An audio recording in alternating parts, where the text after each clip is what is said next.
자, 영상 이어서 말씀드리겠습니다. 자, 61쪽에 그 예산의 이해라고 되어 있는 부분이 있고, 자, 첫 번째 줄입니다. 일반적으로 예산은 조직이 일정한 기간에 쓸 돈과 들어올 돈을 미리 계산하여 정한 계획으로 한정된 자원을 효율적으로 배분하고자 하는 의사결정을 화폐로 표시한 것이다. 자, 예정된 계산이 바로 예산이에요. 자, 정부는 한정된 예산을 가지고 어떻게 하면 잘 나누어 줄까? 여기서 말하는 것은 어떻게 하면 잘 효율적으로 나누어 줄까를 고민하는 것. 이게 예산. 넓게 보면은 재무행정이라는 겁니다. 자, 이거는 받을 사람은 무조건 이런 거예요. 아, 나는 20만 원 받을 것보다는 30만 원 받는 게 더 좋아. 아, 그 당연하잖아요. 이거는 예산은 국민 입장에서 난 받을 거에 대한 그 효율성이라기보다는 주는 사람의 입장에서 효율성이. 아, 내가 볼 때는 받는 사람은 무조건 많이 받는 게 좋을 텐데 예산은 돈은 한정돼 있어. 그럼 내가 얘한테 10만 원을 줘야 돼? 15만 원을 줘야 돼? 자, 이렇게 고민할 수 있고, A라는 집단에 대해서 15만 원 주고 B라는 집단에 대해서 만약에 13만 원을 줬어요. 2만 원 차이 나잖아요. 그럼 불만이 있을 거란 말이에요. 야, 우리가 왜 15만 원 받아야 돼? 이럴 수도 있고, 야, 우리가 왜 쟤네보다 2만 원을 덜 받아야 돼? 이럴 수도 있잖아요. 거기에 대한 근거가 명확해야 되죠. 자, 그래서 어려워요. 예산이 쉽지 않다는 거. 자, 그리고 63쪽의 위에서 세 번째 줄입니다. 예산은 공공정책의 모든 부분을 실질적으로 점검하는 가장 종합적인 수단이다. 그렇기 때문에 사업 수행을 통제하는 도구다 라고 되어 있습니다. 자, 예산을 이해하면 정책을 상당히 많이 이해할 수 있고요. 정책을 제대로 알려고 그러면 예산 알아야 돼요. 이거는 뭐 이렇게 굉장히 멋있는 정책인데 가만히 살펴보니까 예산이 얼마 없어. 그런 경우 많아요. 상징적인 경우, 정책인 경우가 있어요. 아, 요거는 딱 사업 명칭은 멋있어. 뭐 프로그램 이름은 멋있는데 막상 보니까 돈이 얼마 없어. 그러면 이제 상징적인 또는 시범적인 거라고 보셔도 무방합니다. 자, 그래서 제가 요 강의자료 2번에 이렇게 써놨어요. 예산을 알면 정책이 보여요. 그 다음에 정책을 제대로 알려면 예산 알아야 돼요. 방금 설명했던 겁니다. 자, 너무나 단순한 그 제목, 사업 명칭. 자, 도로 포장, 도로 보수. 근데 딱 보니까 예산이 많이 잡혀 있어요. 아, 물론 도로를 뜯어 고치는 게 기본 그 재료가 많이 들어가니까, 그리고 기본 인력이 많이 들어가니까 예산이 높은 건데, 도로 포장 보수 굳이 지금 할 필요가 있을까? 그런데 이 예산 항목을 보니까 어떤 게 있어요? 내 생각에는 그냥 10m 정도만 이렇게 보수하면 될 것 같은데 도로 200m를 보수해야 된대요. 이게 왜 그렇지? 아니, 그러니까 여러분 이런 거 있잖아요. 우리가 도로를 보면 아스팔트 이렇게 깔끔하게 돼 있는 데도 있지만 이렇게 돼 있고 여기 이제 누더기처럼 이렇게 덧붙여진 아스팔트 본 적 많으실 거예요. 왜 이렇지? 왜 이 길은 이렇게 흔히 말해 덕지덕지 붙은 것처럼 이렇게 보기가 싫지? 그다음 운전 잘하시는 분은 알 거잖아. 이게 약간 흔들리잖아요. 그렇게 되면은 누군가가 이제 보기가 싫은 거예요. 이게 건물도 이렇게 차량 통행량도 많고 사람도 많이 지나다니는데 이게 이렇게 누더기처럼 이렇게 돼 있는 게 좀 보기가 싫다. 운전할 때도 불편하고 특히 이제 아스팔트가 부서져요. 그렇게 되면요. 그냥 이왕 할 거, 야, 뭐 10m, 20m 이렇게 하지 말고 한 100m, 200m 싹 다 이렇게 하자. 그러면은 뭐 하는 거죠. 그 말이 틀린 말은 아니잖아요. 그래서 참 예산이 어려워요. 제가 지켜봐도 예산이 어렵다고요. 자, 그리고 이제 예산 연구의 중요성인데 요건 이제 언급만 하고 넘어갑니다. 64쪽에 첫째부터 여섯째까지요. 자, 첫째, 정부 역할이 많아지니까 예산이 늘어난다. 당연한 얘기죠. 둘째, 예산은 정부의 책임성 확보다. 자, 돈을 제대로 썼냐 못 썼냐, 이건 이제 책임성 확보의 수단이다. 자, 셋째, 예산 결정은 매년 반복되는 정부의 활동이다. 이거는 뭐 우리가 입출금 통장을 매일 쓰듯이 매년 반복되는 개념. 그 다음 넷째, 정부의 우선순위를 나타낸다. 당연하죠. 일단 예산액이 크고 중요할수록 먼저 좀 하려고 하는 거. 자, 그럼 다섯째, 자, 예산은 행정부와 국회와의 관계뿐만 아니라 정부 내 각 부처 간의 관계에도 역할을 한다. 야, 이번 연도는 너희 너희 쪽에 좀 더 예산, 너희 팀에 예산을 좀 더 많이 줄게. 뭐 이런 식이 있죠. 그 다음에 이제 넷째, 죄송합니다. 여섯째. 자, 관리자들이 그 사업을 계획하고 수립하면서 업무를 조정하고 통제하는 데 활용된다. 야, 얘네 팀이 별로야. 실적이 별로 안 나. 그럼 예산을 많이 줄 필요가 없는 거예요. 관리자 입장에서는요. 자, 얘네 팀이 좀 뭔가 여기 좀 사업 좀 해볼 만한데? 그리고 의외로 반응이 좋아. 국민들 반응이 좋아. 그럼 더 투입하는 거예요. 이건 당연한 얘기예요. 제가 볼 때는요. 자, 그런데 오늘의 결정적인 얘기는 이렇게 예산이 중요하긴 한데 법에 근거를 둬야 된다.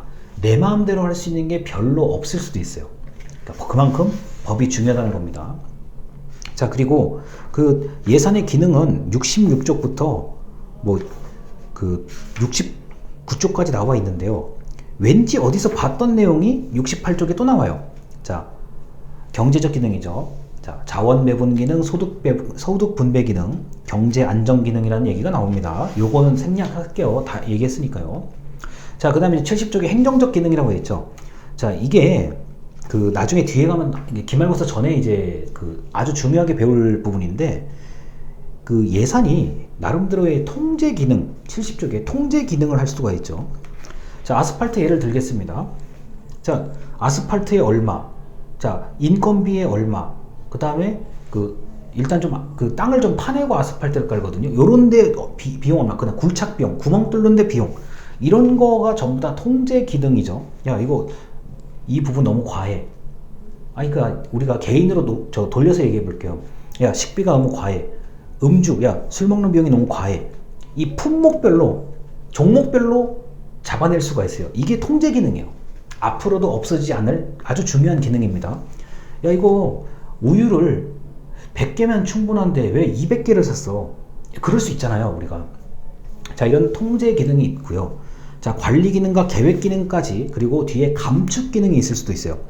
자, 이 통제, 관리, 계획, 감축은 나중에 이제 예산 제도를 배울 때, 기말고사 전에 예산 제도를 배울 때 자세하게 배울 겁니다. 자, 그런데 결국은 이게 뒤섞여 있어요. 자, 이런 경우가 있을 수 있죠. 한 가지 종목만 봤을 때는 좀 낭비인 것 같은데, 사업의 목적을 봤을 때는, 이게 적합해. 이 정도 돈 들어야 되네. 그렇네. 야, 이거 너무 돈이 과하게 된 거 아니야? 야, 그거 아니야. 이거 올해만 하는 게 아니라 3년짜리 사업이야. 그러니까 1년 차에 돈이 좀 많이 들어가고, 2년 차는 좀 적게 들어가고, 3년 차는 별로 안 들어가. 이게 조건이 붙으면 붙을수록 제가 지금 말씀드린 행정적 기능이 더 덧붙여지는 거라고 생각하시면 돼요. 야, 이게 굳이 이걸 해야 될까? 이 돈을 들여서 이걸 해야 돼? 이거 5년짜리 계획이야. 아니야, 이거 10년짜리 계획이야. 우리나라 같은 경우는 저출산 고령화 계획 같은 경우는 20년짜리 계획이에요. 매년 단위로, 5년 단위로 끊어가고 있기는 한데, 가장 긴 정책 기간이 가장 길다고 볼 수가 있거든요. 그래서 저출산에 관련된 정책, 사업, 프로그램 수만 가지가 있는 거고, 고령화에 관련된 것도 수만 가지가 있는 건데, 각각의 예산이 다 짜여져 있죠. 그래서 첫 번째 연도에 돈이 적게 들어가는 게 있고, 갈수록 많이 들어가는 게 있고, 반대인 경우도 있고, 이게 천차만별이죠. 그러다 보니까 예산은, 다시 말씀드리지만, 예산을 알면 정책을 쉽게 이해할 수 있고, 정책을 제대로 하려면 예산을 알아야 돼요. 그래서 제가 지금 아스팔트 예도 들고 이런저런 얘기가 많은데, 직관적으로 우리가, 자, 버스 정류장, 그냥 표지판만 이렇게 딱 세워놓을 수도 있어요. 여러분 이제 댁에서 왔다 갔다 할 때 잘 보세요. 표지판만 세워놓을 수 있어요. 정류장, 노선도, 자, 이렇게 볼 수 있습니다. 자, 그런데 갑자기, 야, 이거 노선을 저 위에 달면은 어린이가 못 보잖아. 이거 내려. 그러면은 이제 이제 가슴, 그러니까 일반적인 성인의 가슴 높이쯤에 딱 이게 노선도가 이렇게 있는 경우가 있죠. 아니, 옛날에는 옛날 거는 이게 노선도가 이렇게 위에 달려 있어요. 근데 이제 이걸 내려왔잖아요. 어린이나 청소년이 봐야 되니까. 자, 이거도 벌써 차이가 커요. 그 다음에, 야, 이거 왜 표지판만 있어? 앉아서 쉴 수 있게 좀 이렇게 벤치를 좀 만들어야 되는 거 아니냐? 만들었어요. 근데 겨울에 추워요. 앉으니까 어르신들이 춥대요. 야, 이거 좀 시대가 지금 어느 시대인데 이걸 차갑게 만들어. 온열 의자, 전기 좀 통하게 해가지고 겨울에는 전기 켜서 이렇게 좀 따뜻하게 앉아서 좀 그 버스 기다리게 해라. 지금 제가 그 변천사를 지금 얘기하고 있는 거예요. 자, 그런데 어떤 일이 벌어집니까? 야, 그럼 야, 눈 오고 비 오는데 그 다 맞게 그냥 이렇게, 야, 뚜껑 만들어야지. 캐노피라 그러죠? 이렇게, 이렇게, 뭐, 제가, 요렇게 되어 있는 거예요. 자, 그 안에 의자도 있고, 뭐도 또 있어요. 자, 그런데 어떻게 됩니까? 덮개를 만들기 시작하면 비용이 많이 발생해요. 정부는 어떻게 머리를 쓰죠? 야, 광고판 달아. 거기 이제 광고판 이렇게 달죠. 그럼 광고 수입이, 광고 이제 할 수 있게끔 하는 업체하고 계약을 해요. 그래서, 야, 이거 버스 정류장 짓는데, 너희 광고 이렇게 해줄게 할 테니까 얼마 내. 우리가 얼마 낼게. 계약을 해요. 합법적으로 계약합니다. 그래서 만들어요. 자, 그런데 광고판이 이게 또, 광고가 자주 바뀌고 막 이래야 되니까, 야, 이거, 종이를 갈아 끼우는 게 아니라 LED로 좀 해봐. 밤에도 해야 될 거 아니야. 그럼 또 LED로 바꿔요. 자, 그러다 이제 우리가 이제 근 5년 전부터 뭐가 생깁니까? 뭐 몇 시 도착 예정 이렇게 나오잖아요. 버스 이렇게 아이콘 나와가지고 뭐 정류장 몇 정류장 이거 나오잖아요. 야, 사람들이 좀 지루해하잖아. 좀 이건 달아봐. 그럼 이걸 또 고쳐요. 자, 이제 어떻게 됩니까? 이거 하다 안 되니까 이제 뭐예요? 야, 이걸 맨날 중간에 이게 추가하고 기능을 추가하다 보니까 보기가 싫어. 야, 아예 새로 지어. 스마트 버스 정류장 지어요. 스마트 버스 정류장 하나 지는데 한 5억에서 6억 들 거예요. 제가 단가를 잡아보니까 그렇더라고요. 야, 그리고 휠체어 보행하기 어려운 분들이 지팡이 짚고 다니시는 분들이 많은데, 야, 그 계단을 거기다 왜 만들고 앉았어? 경사로 만들어. 경사로 만듭니다. 자, 그리고 이제 스마트 좀 모양도 좀 예쁘게 하고 안에 광고도 넣고 뭐도 넣고 별걸 다 해요, 요새요. 이게 지금 서울 중심으로 얘기하는 겁니다. 지금 제가 버스 정류장 하나만 가지고도 이렇게 얘기를 하잖아요. 자, 그리고 중간에 어떻게 합니까? 개보수 해야 될 거 아니에요. 아, 뭐 이게 표지판이 뭐 고장이 났네 만에 또 민원 접수가 되면은 이제 가서 또 보고, 아, 이거 누전됐구나. 고쳐요.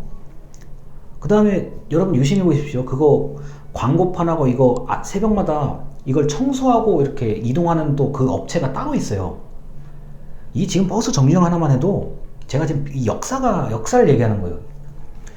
아, 왜 우리 동네는 그럼 또 어떻게 합니까? 아, 왜 우리 동네는 저런 거 없고 쟤네 동네만 저런 거 해주냐. 아, 또 이게 이상한 비교의식이 생기죠. 그게 근데 정당한 거예요. 제가 볼 때는요. 아니, 뭐 걸어서 100m밖에 안 되는데 쟤네는 잘해주고 우리는 왜 못해줘. 그럼 또 담당 공무원 입장에서 또 견적 내가지고 계약하고 막 이래요. 이게 정류장 하나만 해도 이런데요. 다른 건 오죽하겠냐는 거예요, 제 말은요. 자, 그래서 제가 일상적인 예를 많이 들어드린다고 했으니 지금 많이 들어드리는 거고, CCTV 같은 것도 싼 거는 한 500만 원 정도예요. 쓰레기 무단 투기 이런 거 감시하는 거, 싼 거, 좀 속된 표현이에요. 싼 거. 그럼 비싼 건 얼마냐? 한 1,500만 원 정도예요. 이게 좀 위에서 이렇게 사람 얼굴도 좀 이렇게 딱 볼 수 있는 이런 거. 그 다음 음성 나오는 거 있어요. 자, 뭐 뒤로 한 발짝 물러 음성도 나오고 사람 얼굴도 판독할 수 있는 게 거기서 또 500만 원 정도 더부터 한 2천만 원 넘어가요. 그렇게 되면 한 대 설치하는데요. 별게 다 있습니다. 왜냐면 이거 배선, 그러니까 CCTV 카메라 자체는 별로 안 비싸더라고요. 제가 단가를 잡아보니까. 근데 이제 배선, 땅 열어가지고 이 선 해가지고 이제 설비를 하는 게 그게 돈이 많이 들어요. 근데 우리나라 CCTV 몇 대요? 약 80만 대가 넘습니다. 정확한 수치도 아니에요, 이게요. 얼마나 많은지 지금 통계가 안 잡히고 있거든요. 대략 80만 대, 그 다음에 많이 보면 140만 대까지 보거든요. 뭐 아주 옛날에 그 구형까지 포함한요. 그러면은 한 대에 우리가 1,000만 원만 계산을 해보자고. 얼마가 지금 전국에 있는 건지요. 그래서 기절초풍하는 얘기들이 너무너무 많습니다. 그런데 제가 이 얘기를 왜 하느냐? 사업을 이해하려면 예산도 봐야 되고, 예산을 보면 사업을 잘 이해할 수 있다. 이거를 지금 강조하고 싶은 겁니다. 그리고 여러분들이 공무원 시험 같은 걸 공부할 때 재무행정을 그냥 무작정 외우려고 그러면은 이게 진짜 재미가 없는 그 과목이에요. 뭐 우리가 여기서 객관식 공무원 시험 공부하실 분들이 있으니까요. 자, 그래서 저는 이제 배경 설명을 좀 해주면 나중에 뭐 당장 우리가 중간고사, 기말고사 또는 뭐 공무원 시험을 볼 때, 아, 이거 옛날에 그거다, 이렇게 이해를 하면 쉽게 외울 수가 있습니다. 그래서 여기까지 말씀을 드렸고, 이제 오늘 별도 영상에서 법률, 헌법을 좀 얘기를 해드릴게요. 재무행정과 헌법이 어떻게 관련이 있는지를 제가 좀 설명을 드리도록 하겠습니다. 들어주셔서 감사합니다.